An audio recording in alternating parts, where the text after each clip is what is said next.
प्रेम नहीं तो कुछ नहीं। जाघर प्रेम न संचरे, ताघर जान मशान। जिस घर में प्रेम नहीं वो घर शमशान की तरह हुआ करता है। आपको मालूम है कि कब्रिस्तान में, शमशान में जाके देखना, लाशें पड़ी रहती हैं और एक कब्र से दूसरे कब्र की दूरी ज्यादा नहीं होती, 1 फीट 1.5 फीट। लाशें जिंदगी भर लेटी रहती हैं लेकिन एक दूसरे से प्रेम नहीं किया करती हैं, एक दूसरे से बात नहीं करती हैं, एक दूसरे से स्नेह भाव नहीं होता है। मैं आपसे कह रहा हूं कि जिन घरों में आपस में बोलचाल ना हो वो घर घर नहीं, किसी शमशान से कम नहीं हुआ करते हैं। घरों में प्रेम होना चाहिए। प्रेम बिना जग सूना। मानिए, प्रेम तो ऐसा शब्द है, यदि ये प्रेम का शब्द जुबान पर आ जाए तो जुबान मीठी हो जाती है। प्रेम के शब्द यदि कानों में पड़ जाएं तो कानों में अमृत घुल जाया करता है। और प्रेम के शब्द यदि दिल में आ जाएं तो देह देवालय बनने को तैयार हो जाए। प्रेम ही सब कुछ है। पत्थर में क्या रखा है, पत्थर की मूर्तियों में क्या रखा है? प्रेम है तो पत्थर भगवान है, और प्रेम ना हो तो भगवान भी हमारे लिए कोई काम का नहीं होता। प्रेम होना चाहिए जीवन में। ये मत बोलो कि सामने वाला मेरा सम्मान नहीं करता। सम्मान दोगे तो सम्मान अपने आप वापस लौट करके मिलेगा। महावीर ने वात्सल्य को चुना, निस्वार्थ प्रेम, बदले में कुछ नहीं चाहिए, मोह विहीन प्रेम, कोई अपेक्षा नहीं। लेकिन आज मैं देखता हूं तुम्हारे घरों में जितना प्रेम तुम जानवरों से करते हो ना, उतना इंसान से नहीं करते। मैं दिल्ली से बिहार कर रहा था, सुबह सुबह मैंने क्या देखा, सुबह सुबह मॉर्निंग वॉक पे लोग निकले हुए थे। एक महिला बड़ी पढ़ी लिखी आधुनिक कुत्ते के बच्चे को गोद में लेके घूम रही है, सुबह सुबह मॉर्निंग वॉक। मैंने महाराज से पूछा कि महाराज ये क्या हो गया इस महिला को? मैंने कहा ये कुत्ते के बच्चे को लेके घूम रही है। मैंने कहा बताओ क्या बात है?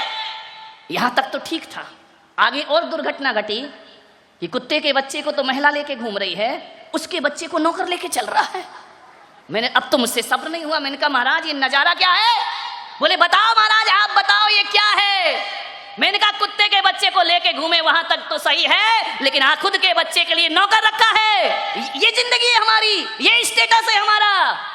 एक तो आजकल एक फैशन और चल गया है, एक महिला आई बच्चे को लेके गोद में नहीं डोलची में, जैसे सब्जी लेने जा रही हो। मैंने कहा ये क्या है? बोले बच्चा है। तो मैंने कहा तेरा ही है या किसी और का है? बोले मेरा ही है। तो बोले कि बैग में क्यों रखा है? आजकल महिला बच्चे को छाती से लगाना नहीं चाहती है, उसका स्टेटस गिर जाएगा। और फिर उन बच्चों से सोचती हो कि बुढ़ापे में हमारा साथ देगा। अरे आज डोलचियों में लेकर के बच्चों को घूमोगी, कल वृद्धाश्रम में बच्चा छोड़ने की ताकत पैदा करेगा अपने अंदर। सीने से लगाइए, दूध पिलाने को आया रखी है। कैसी माँ हो अपने बच्चे को दूध नहीं पिला सकती हो? ध्यान रखिए। उसके बाद फिर सोचते हो कि बुढ़ापे में ये सहारा बनेगा। आज बच्चे माँ की ममता को तरस रहे हैं मेरे भाई। छोटे छोटे हम लोग छोटे छोटे थे, 5-6 साल तो स्कूल ही नहीं जाते थे भाई, ऐसे ही नंगे घूमते रहते थे घर में। आजकल तो 2 साल हुआ नहीं कि स्कूल की तैयारी है। और मम्मी इसलिए नहीं भेज रही कि इसका ज्ञान बढ़े। जा बेटा तू 2 घंटे स्कूल में रहना, तब तक मैं खाना बना लूंगी। विचार तो करो आप। अब दादा दादी तो है नहीं, चाचा चाची तो है नहीं, क्या करे? बच्चे को प्ले स्कूल में डाल दिया गया है। ध्यान रखिए मान्यवर, सोचिए आप, इतना बोझ, केवल पढ़ाई ही उनका जीवन रह गया और कोई जिंदगी बची ही नहीं है। मान्यवर, मैंने देखा कि ये कुत्ते के बच्चे को लेके घूम रही है, खुद के बच्चे के लिए नौकरानी रखी है। महाराज ने पूछा बताओ महाराज इस कलयुग में इसका अर्थ क्या है? अब मेरे अर्थ तो बड़े उल्टे सीधे होते हैं। मैंने कहा महाराज मुझे तो ये लगता है या तो ये पिछले जन्म में इसकी माँ थी,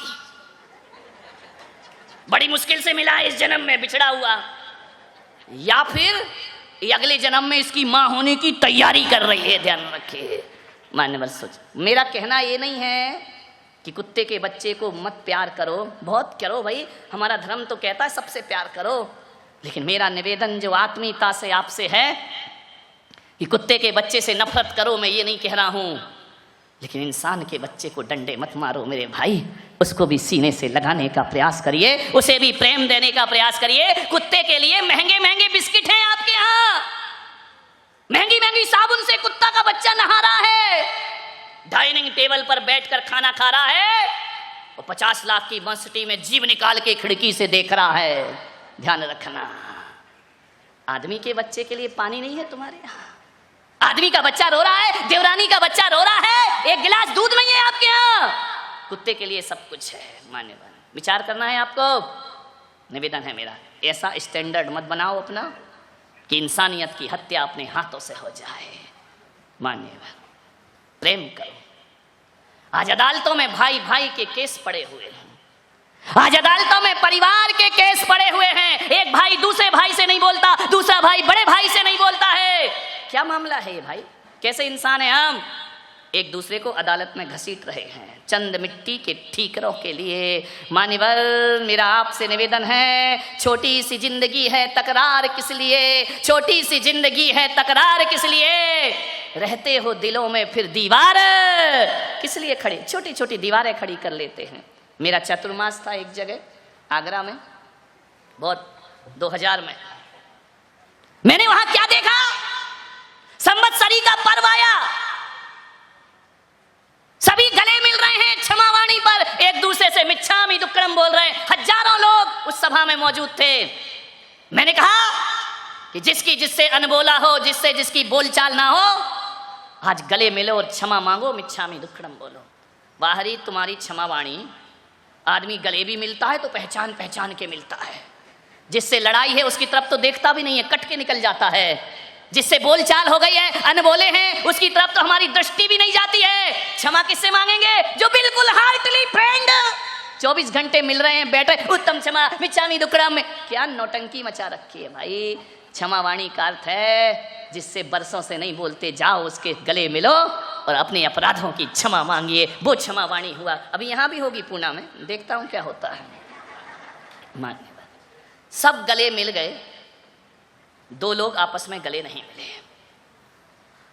मेरी नजर पड़ गई, मैंने आयोजकों से पूछा कि ये 2 गले क्यों नहीं मिल रहे हैं? बोले वो नहीं मिलेंगे महाराज।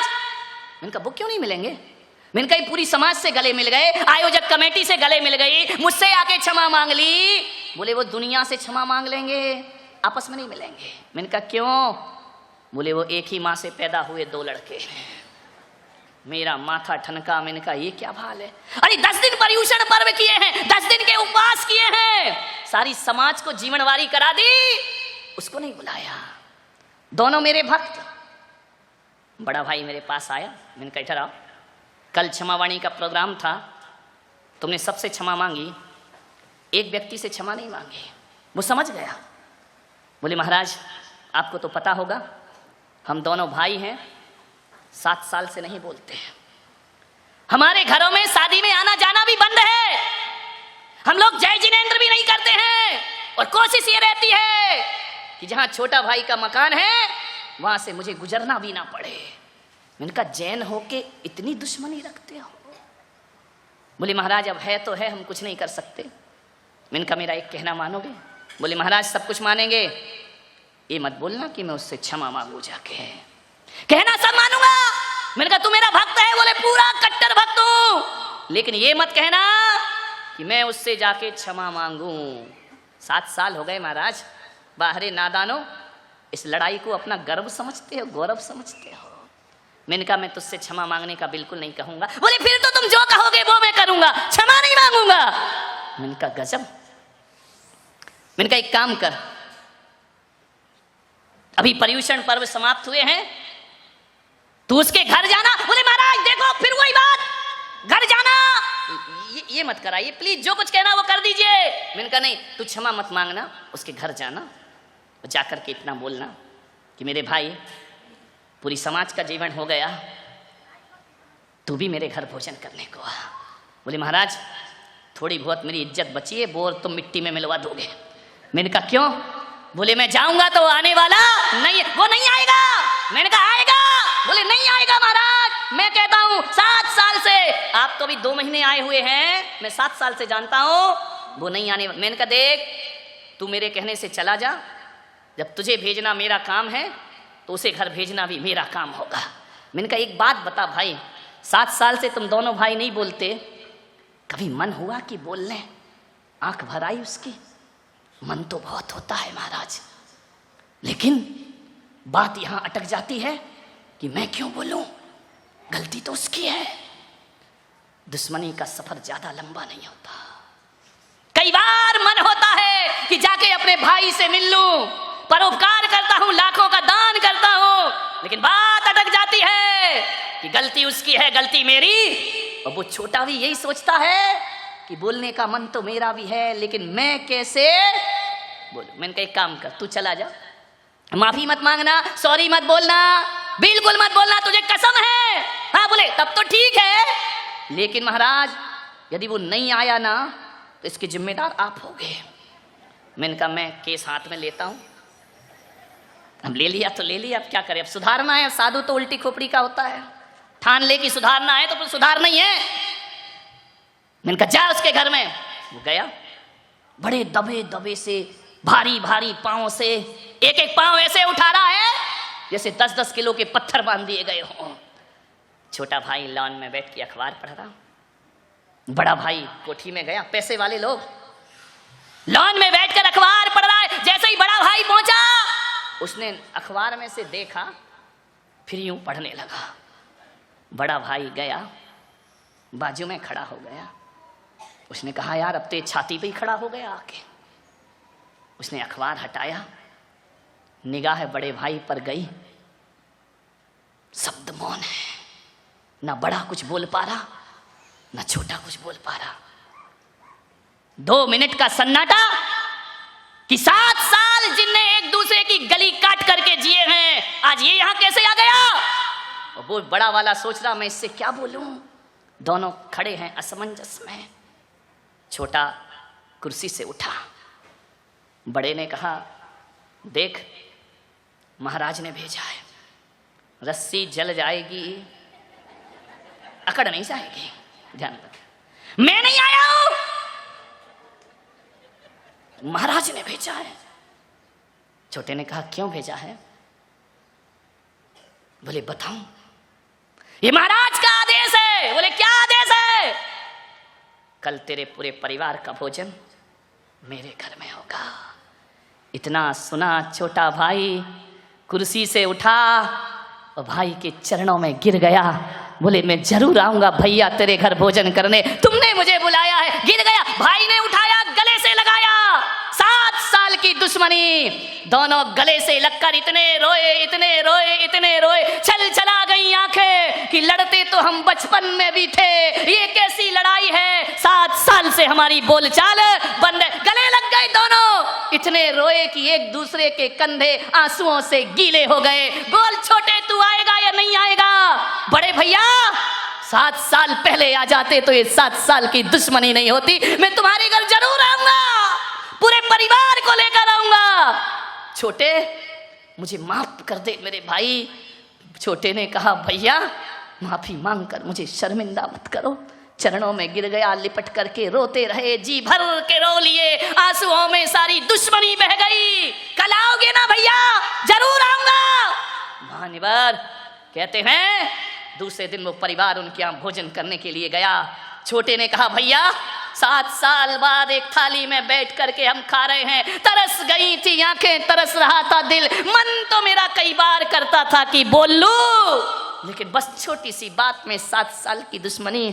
बड़े ने कहा छोटे तू सब भूल जा, दिमाग से निकाल दे ये सब बातें। महाराज ने हमारे भीतर सोया हुआ प्रेम फिर से जागृत कर दिया है, अब हम हकीकत में इंसान हो गए हैं। छोटे ने कहा भैया भाभी क्या कल आप मेरे घर भोजन को आओगे? उसने कहा जरूर आऊंगी देवर जी, हम तो बरसों से इंतजार कर रहे थे। मान्यवर 7 साल की दुश्मनी पल भर में खत्म हो गई। थोड़ा प्रयास तो करो मेरे भाई, प्यार से हाथ मिलाने का प्रयास तो करो। ये दुनिया बहुत अच्छी है, खराब नहीं है, ये रिलेशन बहुत अच्छे हैं, एक कदम तो बढ़ाओ। ये सोच के हम रुक जाते हैं कि हम क्यों बढ़ाएं, वो क्यों नहीं बढ़ाता है। मान्यवर, दोस्ती हो गई। मैंने दोनों को बुला के पूछा कैसा लगा। बोले महाराज 7 साल तो क्या, हम लोगों की उम्र 30 साल 35 साल हो रही है। आज हमको लगा अपने जीवन में कि जैसी क्षमावाणी 35 साल में नहीं आई, वैसी क्षमावाणी इस चातुर्मास में हमारे जीवन में आई है। आज हमारा जीवन धन्य हो गया। हमारा जीवन, इतना खुशी, इतना आनंद। भग महाराज, पैसा था, रुपया था, इज्जत था, सब कुछ था, प्रेम को तरस रहे थे 2 भाई। मान्यवर, दिल को थोड़ा बड़ा करो, बहुत बड़ा दिल कर लो। दायरे दिल मत बनाओ कि हम 2 हमारे 2। दिल दायरे दिल नहीं, दरिया दिल होना चाहिए। या हम भी समा जाएं और सारा जगत समा जाना चाहिए। मान्यवर, किस काम की पूजा पाठ, किस काम की भगवान की अर्चना, किस काम का वह अभिषेक, किस काम का विधान, यदि भाई भाई से नहीं बोलता है। मान्यवर, व्यर्थ होती है जिंदगी। आपसे निवेदन है, आपके घर में 4 लोग हों, जहां 4 लोग रहेंगे वहां खटपट तो होगी। मैं कितना भी गला फाड़ूं, तुम्हें तो वही कहना, खटपट तो होगी। अरे ये बोलो, आज प्रवचन सुन लिया, आज के बाद हमारे घर में कोई खटपट नहीं होगी, हमारे बर्तन आपस में टकराएंगे नहीं। ध्यान रखिए, हो जाते हैं, घर में रहते हो, समाज में रहते हो, परिवार में रहते हो, कहा सुनी हो जाती है भाई। ये जितने भी झगड़े हैं, ये बोलने के झगड़े हैं बस, और किसी चीज के झगड़े नहीं हैं। ध्यान रखना, बोलने की तो दूरियां हैं। एक बात याद रखना,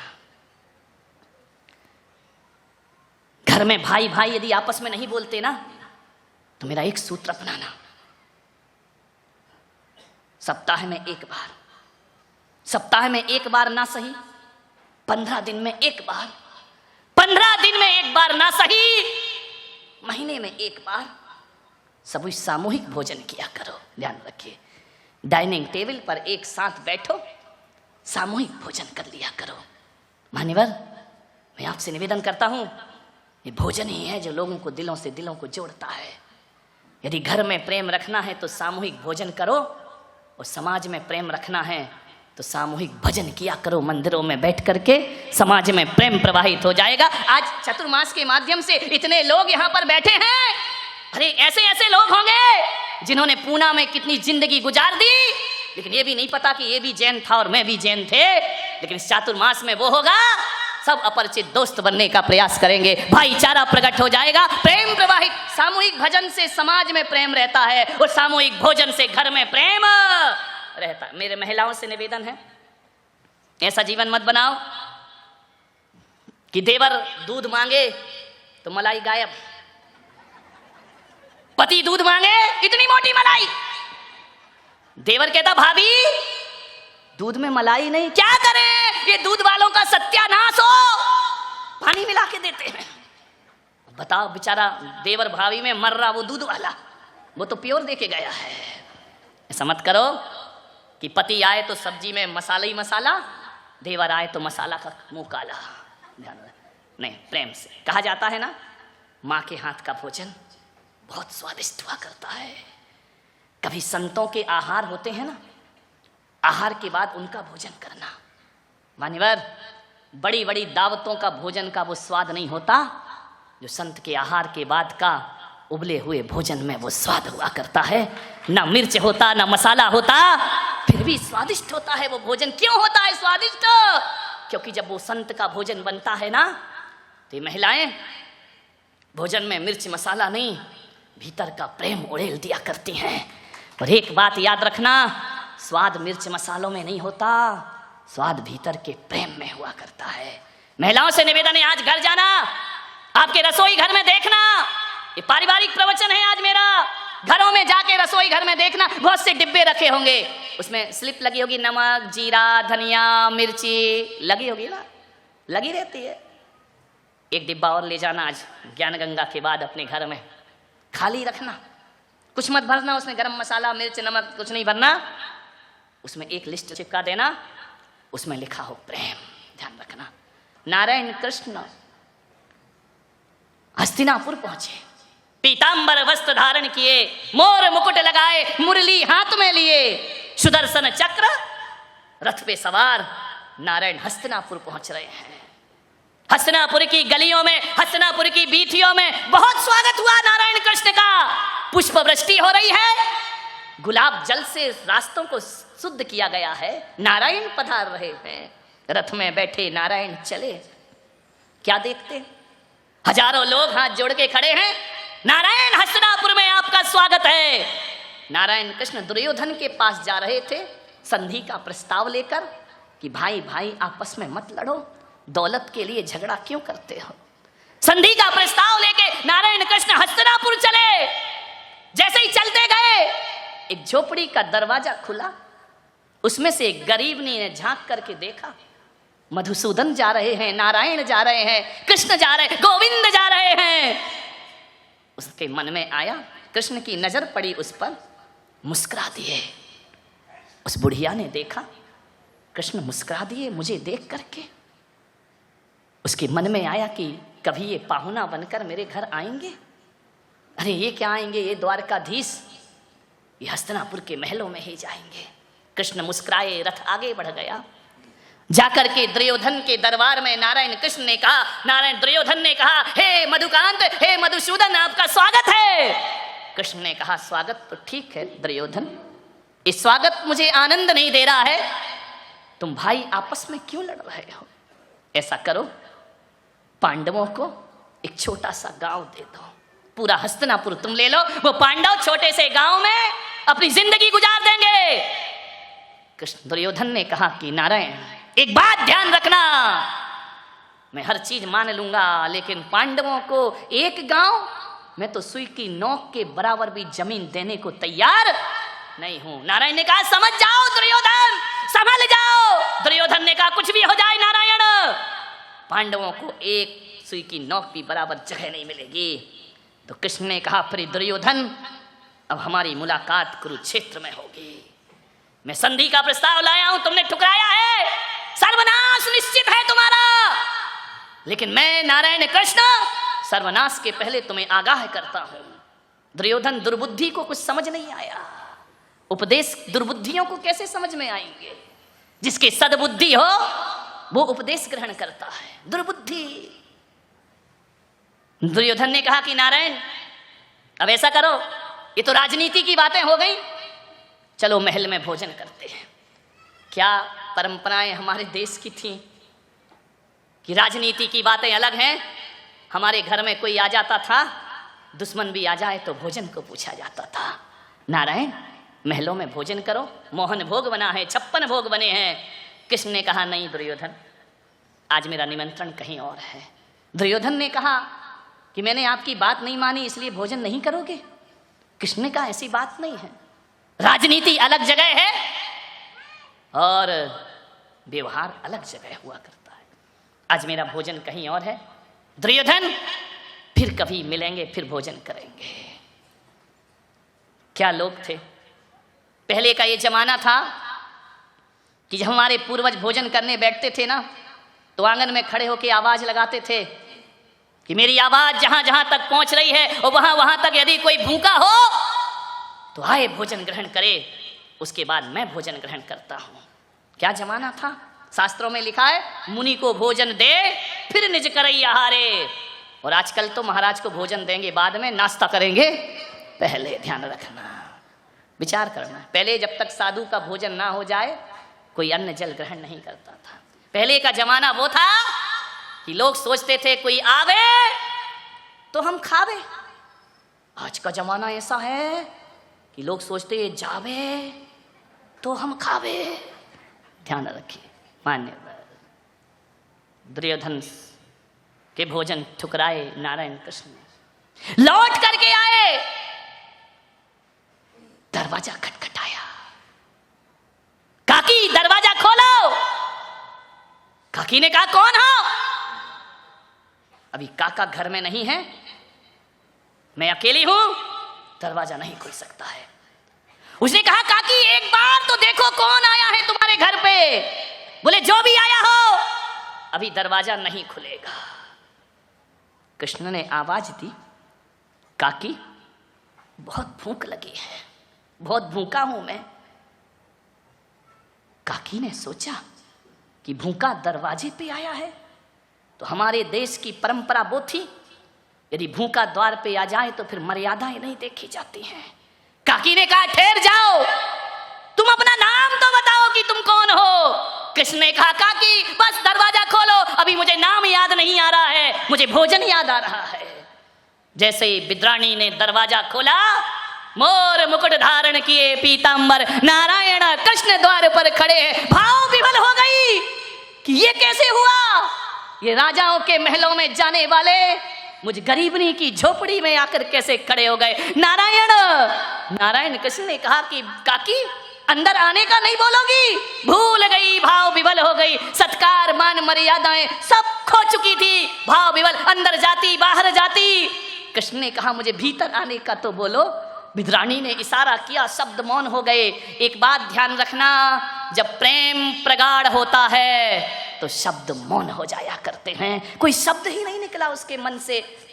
एक खाट बिछाई, इशारा किया कि बैठो नारायण, काकी बहुत जोर से भूख लगी है, मेरे पास समय नहीं है, जल्दी भोजन दे। गरीबनी का घर, रसोई में जाती बाहर आती, फिर रसोई में जाती, आज तो कुछ भी नहीं। कैसी परीक्षा ली जाती है जीवन की। आज तो खाना भी नहीं है हमारे पास, पानी भी नहीं है। कृष्ण ने कहा मेरे पास सब्र नहीं है, ध्यान रख, काकी जो भी है मुझे खिला।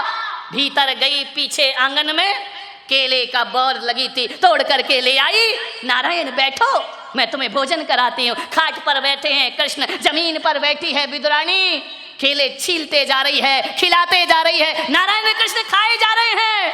इतने में विदुर जी आ गए। उन्होंने कहा आज इस झोपड़ी में उजाला कैसा है, आज इस झोपड़ी में सुगंध कैसी है। ध्यान रखना, खुदा जहां से जाता है उजाले छोड़ जाता है, ध्यान रखिए। कोई विशेष लोग हैं मेरे घर में, पहले से ही अनुभूति होने लगी। आज कौन आया है मेरे द्वार पर, जाकर के देखते हैं विदुर कि ये क्या हो रहा है। नारायण कृष्ण, हम गरीब के झोपड़े में। देख करके अवाक रह गई आंखें। विद्राणी से बोला पगली ये क्या कर रही है। बोले आप चुप रहो, भूख लगी है नारायण को, भोजन कर। बोले पागल जरा देख तो। बोले क्या हुआ। बोले पगली ऐसी भक्ति में भूल गई कि छिलके छिलके कृष्ण को पकड़ा रही है, केले केले बाहर फेंकते जा रहे, उसे होश ही नहीं है, भाव विभल है। उन्होंने कहा हे नारायण, तुम तो जानते हो, तुम तो कहते कि छिलके कैसे खाऊं। कृष्ण ने कहा विदुर जी, आज केले के छिलकों में वो स्वाद आ रहा है जो मैया यशोदा की माखन रोटी में स्वाद आया करता था। वो स्वाद मुझे दुर्योधन के महल में प्राप्त नहीं हो सकता था, मुझे खाने दो आज जो भी खा रहा हूं मैं। विदुर जी ने कहते हैं केला दिया छील करके, जैसे ही केला खाया कृष्ण के गले में अटक गया, कृष्ण ने थूक दिया। अरे विदुर ने कहा कि नारायण केले में ऐसा क्या था जो थूक दिया। बोले मेरे गले में अटक गया। सही बताऊं विदुर काका, जो स्वाद प्रेम के छिलकों में आ रहा था वो तुम्हारे ज्ञान के केलों में आनंद आने वाला नहीं है। छिलके खा गए नारायण कृष्ण। प्रेम कौन कहता है कि भोजन में स्वाद होता है। स्वाद तो भीतर के प्रेम में हुआ करता है।